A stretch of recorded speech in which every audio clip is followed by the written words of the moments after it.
Hi friends, আসলে অনেক দিন টানা নাইট চলছিল বলে আমি কোনো আপডেশন দিতে পারছিলাম না, বাট আজকে মর্নিং থেকে আবার স্টার্ট করে দিয়েছি। চলো, যে কদিন আপডেট দিতে পারিনি তার জন্য ভেরি ভেরি সরি, ক্ষমা করে দিও পারলে।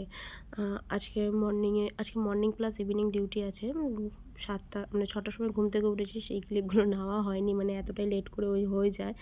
তাড়াহুড়ো করে বেরিয়ে আসতে হয়, 8টার মধ্যে ডিউটি জয়েন করতে হয়। তা আমি বেরিয়ে এসেছি 7টার মধ্যে, আর বাইরে এসে দেখি কি সুন্দর ঠান্ডা হাওয়া দিচ্ছে। বাট আমাদের এদিকটা বৃষ্টি পড়ছিল না, আমি যেখানে ডিউটি যাই সেখানে বৃষ্টিটা পড়ছিল। তা অটো থেকে নেমে রীতিমতো আমি বাসে উঠে গেছি।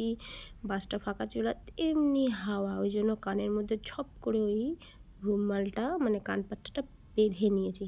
কে এরকম কানপাট্টা বাঁধো বলো তো আমার মতন বদমাইশদের মতন? ঠিক আছে, কমেন্ট করে কিন্তু জানাবে। আমি বাস থেকে নেমে গেছি, এসে দেখি তো আমাদের কাকা এখনও গেটই খোলেনি। আমি তো ভাবলাম আমাকে হয়তো ঢুকতে দেবে না। চলো, তালাটার মধ্যে দুম দুম দুম দুম করে অনেকবার বাড়ি মারার পর দেখি রীতিমতো কাকা ঘুম থেকে উঠে, ঠান্ডার মধ্যে বেচারা কী করবে বলো, ঘুম থেকে উঠে আমাদের দরজা খুলে দিল। তারপর আমি ভেতরে ঢুকে গেলাম, গিয়ে ডিউটি শুরু করে দিচ্ছি। পরের ব্লগটা থাকবে একটু লেটে, বিকজ বাড়ি গিয়ে করব। বাই।